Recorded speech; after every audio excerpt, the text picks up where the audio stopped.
Magandang gabi kaibigan. Welcome sa Pampatulog Stories. Bago tayo magsimula, shoutout sa ating mga avid listener, kabilang sina Babylin Borromeo, Rain Rojas, Edgardo Siman, Cheddar Low Beltran, James Rakison Jumbo, at sa iba pang sumusubaybay sa ating mga kwento. Bago ka pumikit at tuluyang makatulog, hayaan mong ihatid kita sa isang tahimik na paglalakbay. Isipin mo na naroon ka sa tabing ilog, kung saan malamig ang simoy ng hangin at banayad ang agos ng tubig. Walang ingay ng syudad, walang abala ng araw, tanging huni ng kuliglig at kislap ng mga bituin ng iyong kasama. Habang nakikinig ka, dahan-dahan mong mararamdaman ang paggaan ng iyong isipan at unti-unti kang ihahanda ng kwento para sa isang mahimbing at payapang pagtulog. Tahimik ang buong baryo ng gabing iyon. Tila natulog na ang lahat ng kabahayan at ang tanging naririnig lamang ay ang mahihinang huni ng kuliglig mula sa malayo. Ang buwan ay nakabitin sa kalangitan. Bilog na bilog at mapusyaw ang liwanag na tila isang ilaw na nagbabantay mula sa kalangitan. Ang mga bituin ay nakakalat, kumikislap na, para bang may mga matang nakatingin mula sa taas. Sa ilalim ng kalmadong langit ay naglalakad si Mateo, isang binatang kilala sa baryo, bilang tahimik at mapagmuni-muni. Hindi siya palabarkada, hindi rin madalas makikita sa mga kasayahan. Ang gusto niya ay mga gabing tulad nito. Malamig, payapa, puno ng espasyo para makapag-isip. Madalas, kapag hindi siya makatulog, lumalabas siya ng bahay, naglalakad kung saan siya dalhin ng kanyang mga paa. At ngayong gabi, ang kanyang mga paa ay dinala siya sa tabing ilog. Habang naglalakad siya sa makipot na daan na may mga damong tumutubo sa magkabilang gilid, ramdam niya ang malamig na simoy ng hangin. Ang bawat paghampas ng hangin sa kanyang balat ay parang banayad na haplos na nagpapakalma sa kanya. Sa bawat yapak niya sa lupa, may tunog na banayad na kumakaluskos, halos kasabay ng tibok ng kanyang puso. Mula sa malayo, naririnig na ni Mateo ang pag-agos ng tubig. Isang banayad na ugong, paulit-ulit, parang awit na hindi nakakasawa. Habang papalapit siya, mas lumilinaw ang tunog ng ilog. May mga pagkakataong tila mabilis ang daloy at may mga pagkakataong parang marahan lamang. Ang tunog na iyon ang pinakapaborito niya dahil sa tuwing naririnig niya ito, pakiramdam niya'y nawawala ang lahat ng bigat sa kanyang dibdib. Minsan, sa araw-araw na takbo ng buhay, napapansin ni Mateo na napakaraming ingay ang pumupuno sa kanyang paligid. May ingay ng mga sasakyan sa bayan, tawanan at sigawan ng mga tao, at maging ang mga alitan na naririnig mula sa mga kapitbahay. Ngunit dito, sa daan papunta sa tabing ilog, ang lahat ay nagiging simple. Ang lahat ay bumabagal, at iyon ang gusto niya. Nang marating niya ang gilid ng ilog, bumungad sa kanya ang malamlam na liwanag ng buwan na sumasalamin sa tubig. Ang mga alon ay kumikislap na parang may maliliit na apoy na sumasayaw sa ibabaw nito. Ang paligid ay payapa at ang tanging kasama niya ay ang mga tunog ng kalikasan. Huminto siya at tumingin sa paligid. Ang mga puno sa pampang ay nakatayo na parang mga bantay ng gabi, nakayuko at tahimik. Animoy nakikinig din sa awit ng ilog. Ang mga damo naman ay marahang sumasayaw sa saliw ng hangin. Ang mga kuliglig at palaka ay tila may sariling himig, nagsasanib sa agos ng tubig, bumubuo ng isang konsyerto na walang manonood, ngunit punong-puno ng di maipaliwanag na ganda. Umupo si Mateo sa isang malaking batong nakatirik sa gilid. Pinakawalan niya ang malalim na buntong hininga. Pakiramdam niya, parang biglang gumaan ang lahat. Wala siyang hawak na relo, at hindi niya alam kung gaano nakatagal siyang naglalakad. Ngunit wala siyang pakialam. Ang mahalaga ay narito siya, sa isang lugar na tila kinalimutan ng oras. Habang nakaupo siya, napansin niya kung gaano kaaliwalas ang kalangitan.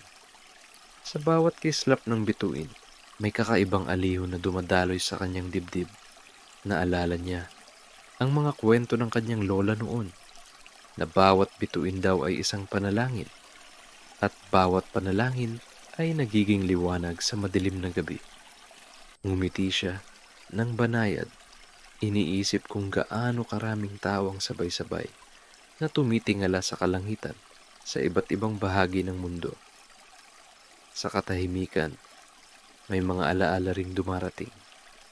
Naisip niya ang kanyang kabataan noong kasama pa niya ang mga kaibigan sa tabing ilog tuwing hapon. Tumatawa sila habang nagtatalunan sa tubig, naglalaro ng bato-bato-pik sa gilid, at minsan ay nagkakahabulan pa sa buhanginan. Sa simpleng alaala, may init na bumalot sa puso niya. Ngunit ngayon, wala na ang mga ingay ng kabataan. Tanging siya na lamang at ang kanyang mga alaala. Kung gaano kabilis lumipas ang panahon, bulong niya sa sarili. Ngunit hindi ito mabigat na pagbulong. Bagkus, ito'y puno ng pagtanggap. Dahil kahit dumadaan ang mga araw, ang ilog ay narito pa rin. Hindi nagbabago ang awit. Kinuha niya ang maliit na bato mula sa tabi at marahang inihagis ito sa tubig. Tumama ito at lumikha ng maliliit na alon na mabilis ding naglaho. Pinagmamasdan niya iyon. Iniisip na parang ganun din ang buhay. May mga alon ng alaala, ng pangyayari. Ngunit sa huli, ang lahat ay natutunaw sa katahimikan. Sa mga sandaling iyon, ramdam niya na ang gabi ay parang isang kaibigan na marunong makinig. Walang salita, walang pangaral. Ngunit ang presensya nito ay sapat na upang maging magaan ang pakiramdam. Dumampi ang malamig na hangin sa kanyang pisngi.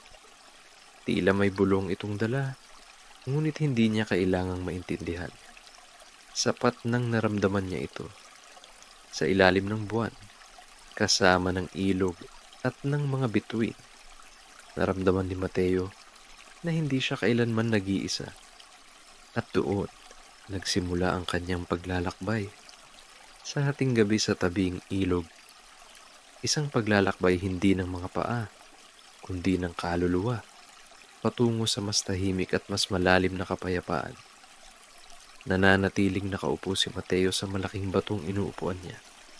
Sa kanyang paligid, tila ang lahat ay nagsabuwatan upang lumikha ng isang musika na para lamang sa kanya. Sa unang tingin, katahimikan ang nangingibabaw. Ngunit sa mas malalim na pakikinig, mayroong banayad na awit na unti-unting umuusbong mula sa gabi. Naririnig niya ang tuloy-tuloy na daloy ng tubig sa ilog. Hindi ito malakas, hindi rin mabilis. Isa itong makinis na ugong, parang pagbulong ng isang ina sa sanggol na pinapakalma. Minsan, dumadagdag dito ang tunog ng mga mumunting alon na sumasalpok sa mga bato. Nagiging parang kumpas ng musika. Ang bawat hampas ng tubig ay tila nagsasabi, "Narito ako." Walang hanggang dumadaloy. Kasabay nito, umaawit ang mga kuliglig. Ang kanilang huni ay tila mga instrumentong nakakalat sa madilim na kagubatan. Paiba-iba ang tono, ngunit sabay-sabay na lumilikha ng himig. Kung pakikinggan ng mabuti, may ritmo ito. Tila ba may maestro na hindi nakikita, na nag-uutos kung kailan tataas o bababa ang kanilang mga nota. At kapag nakapikit si Mateo, parang dumadaloy ang tunog na yon sa kanyang puso. Nagpapakalma sa bawat tibok nito. Hindi rin nagkukulang ang mga palaka sa kanilang bahagi ng konsyerto. Minsan mababa, minsan mataas, at madalas ay tila sagutan sila. Ang ilan ay maikli at putol-putol, habang ang iba'y mahaba at malalim. Sa pandinig ni Mateo, Ito'y hindi ingay kundi bahagi ng kabuuang himig ng gabi. Ang bawat palaka ay parang isang mang-aawit na may sariling bersyon ng kanta at sabay-sabay nilang pinupuno ang paligid ng kakaibang aliw. Ang hangin ay sumasabay din. Sa bawat pag-ihip nito, nadadala ang mga dahon ng mga puno. Lumilikha ng banayad na kaluskos. May pagkakataong halos hindi ito marinig. Para lamang isang bulong na lumalampas sa kanyang tenga. Ngunit sa ilang sandali, lumalakas ito at nagiging parang pag-ungol na nagbibigay ng lalim sa kabuuang musika ng gabi.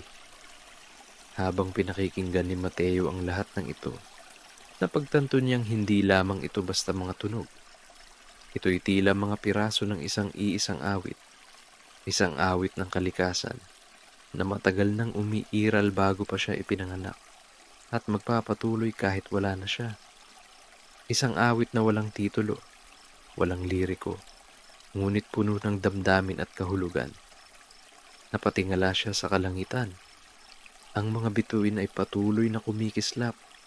Tila ba kumakanta rin sila, ngunit sa paraang hindi maririnig ng tainga, kundi ng mata.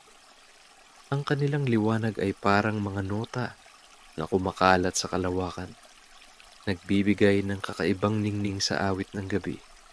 Sa bawat kislap, naramdaman ni Mateo na para bang may kasabay siyang sumasayaw sa katahimikan. Sa kanyang pag-upo, ipinikit niya ang kanyang mga mata. Pinakiramdaman niya ang bawat tunog, bawat ihip ng hangin, bawat tibok ng kanyang puso. At sa kanyang pagninilay, naramdaman niyang unti-unting bumabagal ang kanyang paghinga. Ang kanyang katawan ay parang ginagabayan ng musika upang makahanap ng kapahingahan. Ang kanyang isipan, na kadalasan ay puno ng mga tanong at pag-aalala, ay napapalitan ng katahimikan. Naalala niya ang sinabi ng kanyang lolo noon, ang gabi ay hindi kailanman tahimik. Ang gabi ay may sariling awit, ngunit iilan lamang ang marunong makinig. Ngayon, naramdaman niya ang ibig sabihin ng mga salitang iyon.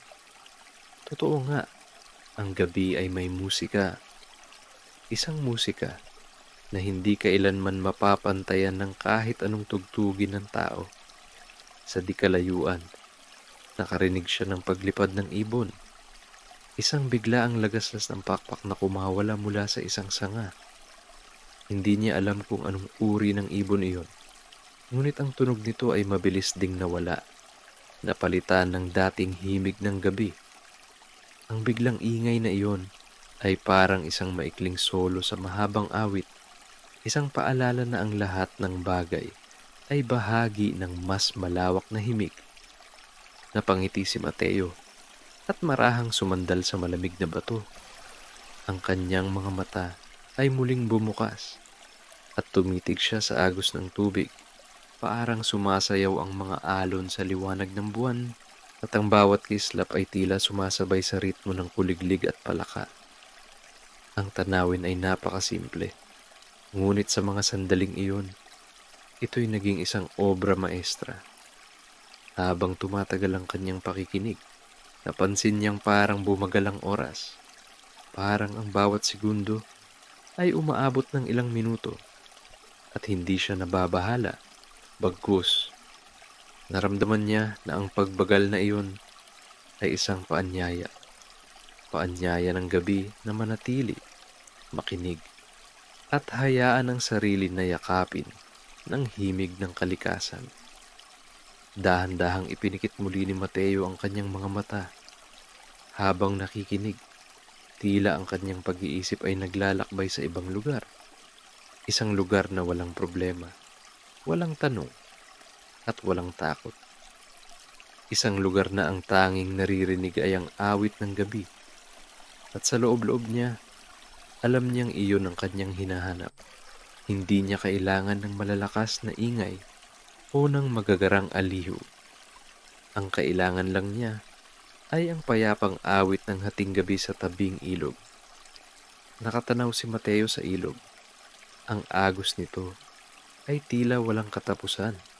dumarating mula sa malayo at umaalis din patungo sa hindi niya alam na dako. Sa ibabaw ng tubig, ang buwan ay kumikislap na parang isang pilak na barya na iniwan ng langit.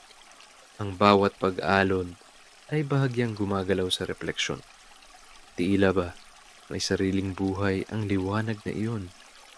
Habang pinagmamasdan niya ang tubig, unti-unting bumabalik sa kanyang isipan ang mga alaala ng kanyang kabataan. Noon, bata pa siya at madalas niyang puntahan ang parehong tabing ilog na ito kasama ang kanyang mga kalaro.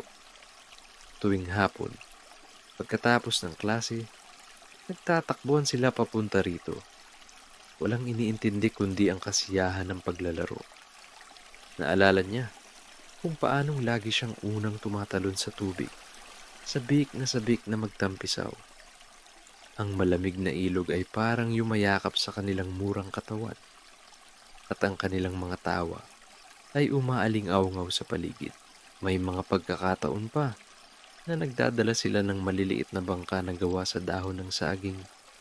Pinapailang lang sa tubig at pinapanood kung alin ang mauuna sa agos. Sa murang isipan nila noon, simpleng laro iyon. Ngunit ngayon, habang iniisip ni Mateo, pakiramdam niya ay isa iyong mahalagang bahagi ng kanyang alaala, isang simpleng bagay na may dalang init sa kanyang puso. Sa kanyang isipan, naririnig niya muli ang tawanan ng mga kaibigan. Para bang naroon sila ngayon, dumadaan sa tabi niya, tumatakbo sa mabuhanging gilid ng ilog, nagsisigawan at humahabol sa isa't isa. Isang iglap lang at ang alaala ay kasing linaw ng tubig sa harapan niya. Ngunit alam niyang iyon ay alaala lamang, parang refleksyon ng buwan sa tubig. Nakikita, ngunit hindi mahahawakan. Huminga siya ng malalim, pinakiramdaman ang bigat at gaan ng mga gunita.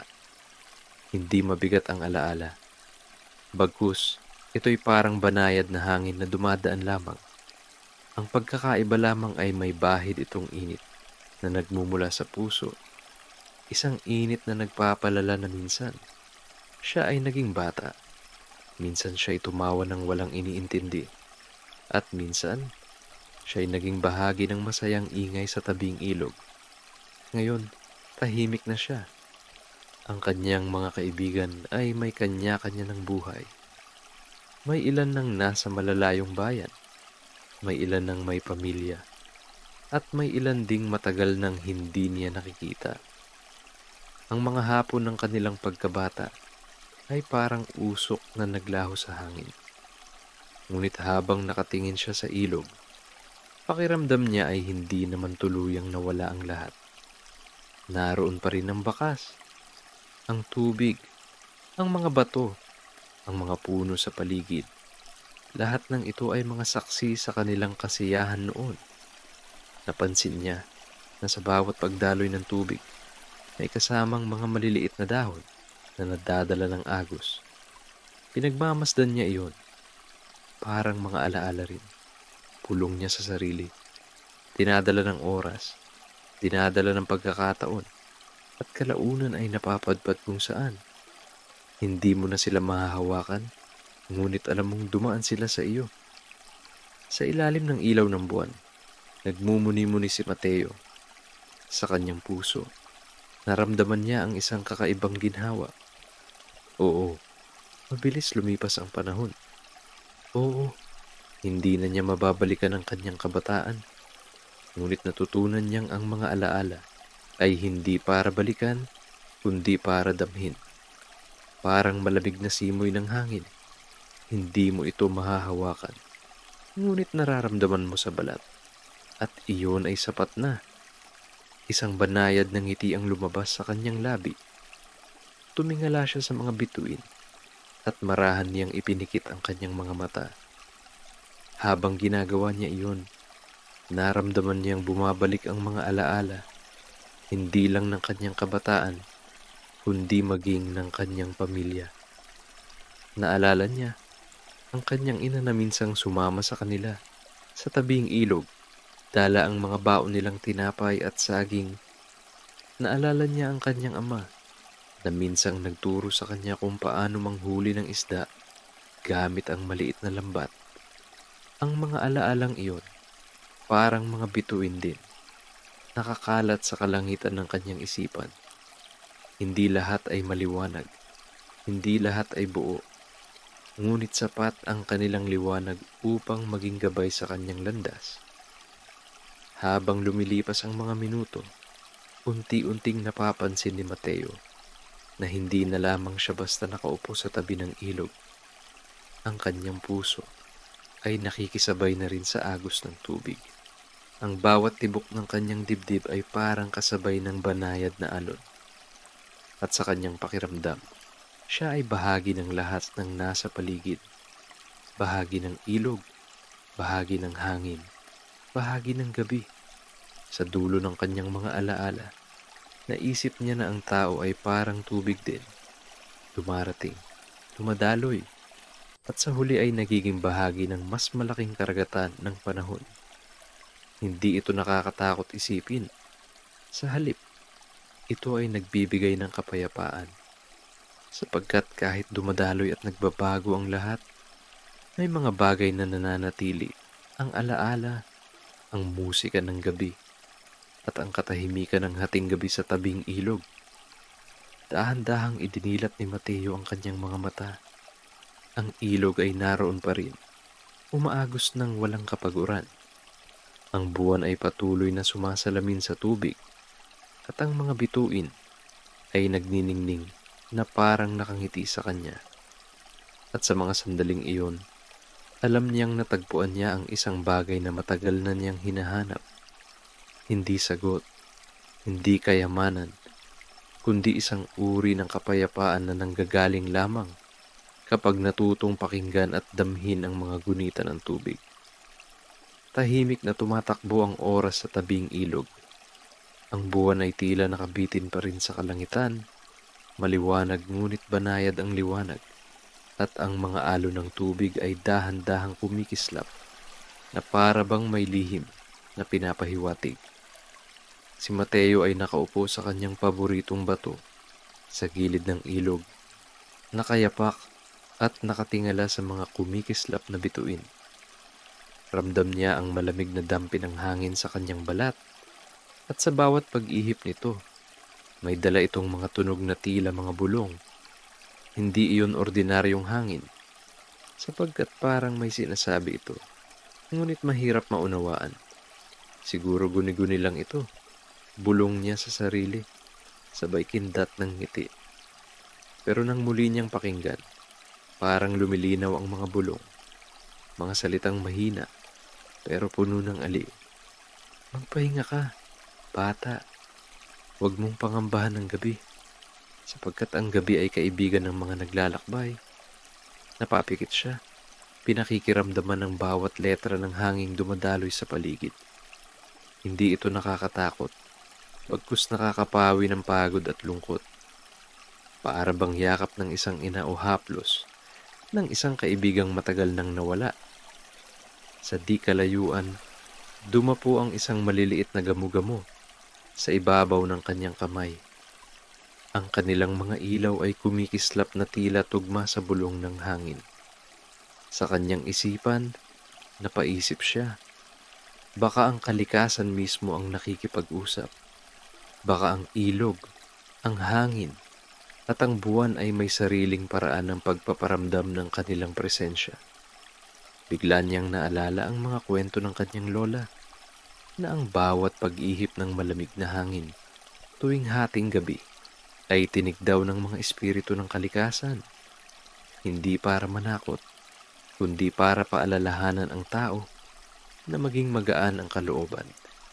Pinakinggan niya muli, at doon niya narinig ang mga salitang tila awit.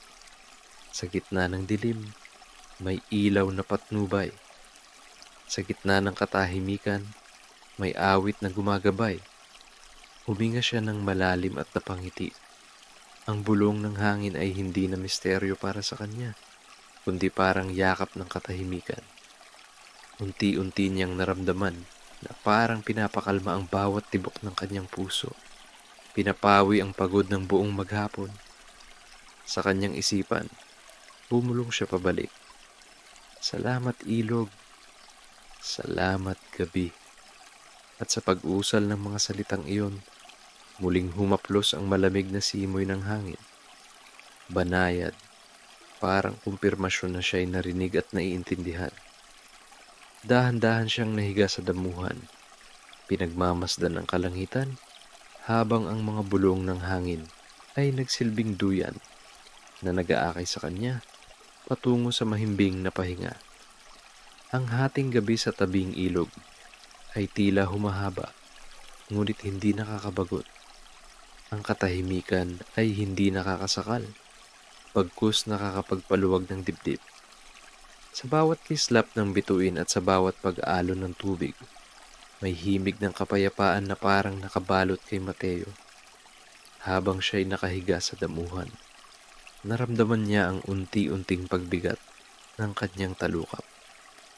Ang mga mata niya ay pinipilit manatiling gising upang masilayan pa ang kagandahan ng paligid. Pero ang gabi ay may sariling paraan ng pag-anyaya sa kanya sa isang mahimbing na pahinga. Sa kanyang pandinig, patuloy ang banayad na tugtog ng ilog, huni ng kuliglig, langit-ngit ng damo, at mahihinang bulong ng hangin. Ang lahat ng iyon ay tila nagiging iisang musika, isang awit na idinuyan siya sa antok. Sa kanyang isipan, nagsimulang dumaloy ang mga alaala ng kanyang kabataan. Ang mga larong habulan sa bukid, ang pagtawa kasama ng mga kaibigan, at ang mga gabing nagkukuwento ang kanyang lola tungkol sa mga diwata ng ilog. Lahat ng iyon ay dumaan na parang panaginip, hanggang sa unti-unti itong natabunan ng kapayapaan. Muli niyang sinulyapan ang ilog sa ilalim ng liwanag ng buwan. Parang may mga hugis siyang nakikita sa ibabaw ng tubig, mga anyong marahang sumasayaw. Hindi niya alam kung imahinasyon lang ba iyon o likha ng kanyang inaantok na mata. Pero hindi na niya iyon binigyang diin. Ang mahalaga, ramdam niya ang kanilang presensya. Isang malalim na buntong hininga ang kanyang pinakawalan. Sa huling pagkakataon bago tuluyang pumikit, bumulong siya. Kung may bantay ang ilog, bantayan ninyo ako habang natutulog. At tila ba narinig ng gabi ang kanyang hiling, sapagkat muling humaplos ang malamig na hangin, banayad at nakakaaliw, parang yakap ng isang ina.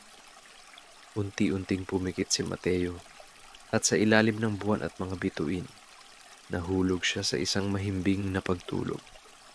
Ang hating gabi sa tabing ilog ay naging duyan, at ang katahimikan ng kalikasan ang nagsilbing himig ng kanyang mga panaginip.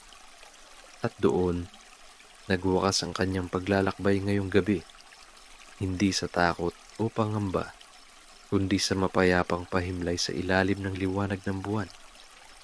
Ngayon, isipin mo si Mateo na payapang nakahimlay sa ilalim ng buwan. Tulad niya, hayaang yakapin ka ng malamig na hangin at ng banayad na awit ng gabi. Ang mga alon ng ilog ay nagsisilbing duyan, at ang mga bituin ay nagsisilbing ilaw na nagbabantay sa iyong mga panaginip. Ipikit mo na ang iyong mga mata, huminga ng malalim, at damhin ang katahimikan. Sa piling ng gabi, makakatulog ka ng mahimbing at gigising ka bukas na may panibagong lakas at liwanag sa iyong puso. Magandang gabi.